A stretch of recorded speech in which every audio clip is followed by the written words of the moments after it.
As an historian, I occasionally get involved in discussions about alternative history, alternative facts. Well, this is alternative history, where a scenario is taken from history and the different outcomes applied to it. So I thought, let's try this with Brexit. I thought, well, let's go back to June the 24th last year. We wake up in the morning and the country has voted for Remain by 52% to 48%. So the country is divided, split down the middle. But nevertheless, democratic will of the people is for to Remain. And then the government presses on. We join Schengen, and we join the euro. Wasn't what was offered in the referendum, but nevertheless, we're having a hard Remain. That's what the scenario is. The Ken Clarke faction has taken over the Conservative Party. Well, what a plan that would be. But we know the reality is that it went the other way. We are actually being offered being forced on to us as a hard Brexit. And that was not what was on offer during the referendum. The referendum question made no reference to that. And indeed, the leading members of the Leave campaign were supportive of Britain staying in the single market. For example, Daniel Hannan, MEP, one of the leading Eurosceptics, he said in the lead up to the referendum vote, absolutely nobody is talking about threatening our place in the single market.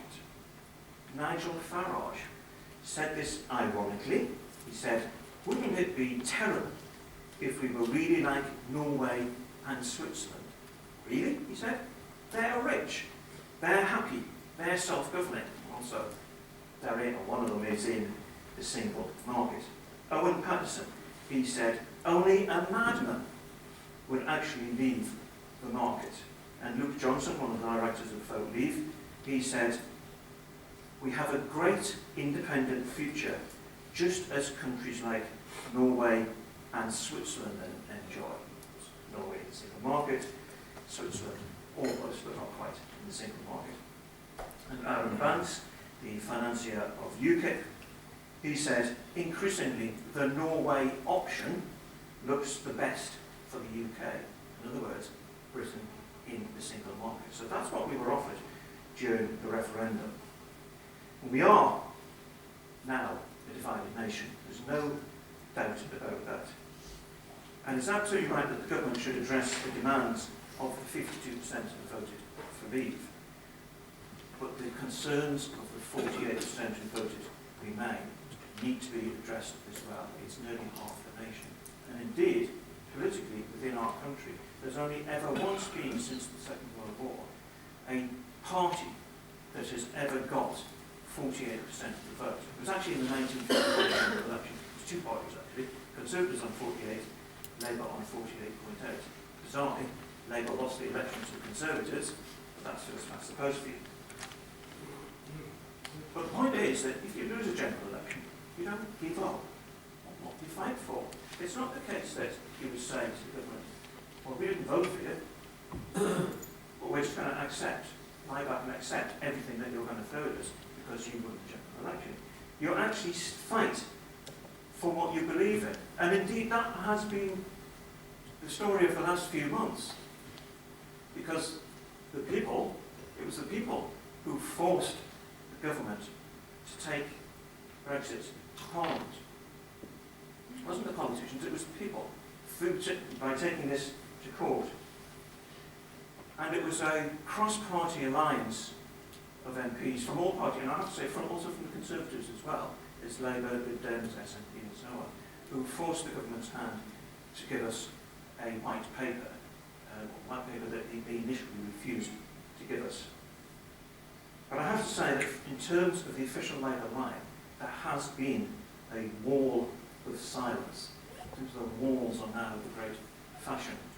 I'm not quite sure who's going to be paying for this one, I suspect, but again, it will be the British people in terms of Labour's wall. I really wonder whether there's any fire in the belly of the Labour Party now in terms of fighting hard Brexit. I saw a news story yesterday which suggested that motorists spend 4 days a year driving around looking for a parking space on average. And it made me think it's just a bit like the Labour Party. You know, you're driving around aimlessly with a bad driver, and every time you get to a round traffic light, some of your passengers jump out and run away. And in a sense, that's what we're getting with the Labour Party. And the irony, I have to say, of a 3-line whip from Jeremy Corbyn, the great rebel who rebelled 500 times against his own government. I find it quite shocking in a way. And I have to say even that there are some rebels on the Labour side who followed what Jeremy used to do last night, including 3 of your own whips. And sadly only one MP, as I saw from the North East, was Catherine McConnell. I didn't call her McNestry. So. There's a great. Winston Churchill was a great European, and we can all remember his speech.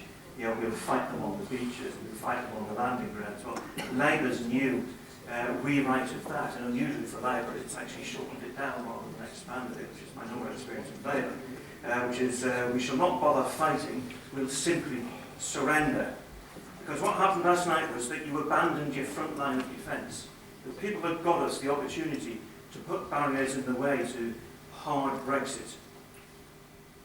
Government won that vote easily because the Labour line was to support the government. And that was your first line of defence. That court case gave us an opportunity to have a decent Brexit package. And I'm not saying that we should stop Brexit, because ultimately there has been a vote to go down that route. What I'm saying is that we should be fighting for a soft Brexit. And I understand the difficulties that Labour are in. The danger for you is that you could lose that third of your vote that votes Brexit to real Brexit parties. And you may actually lose your pro-Europe vote to those parties who are pure pro-European. So this motion is not about stopping Brexit. It's about keeping the promises that were made during the referendum. It's about standing up to the Brexit extremists. It's about jobs and prosperity.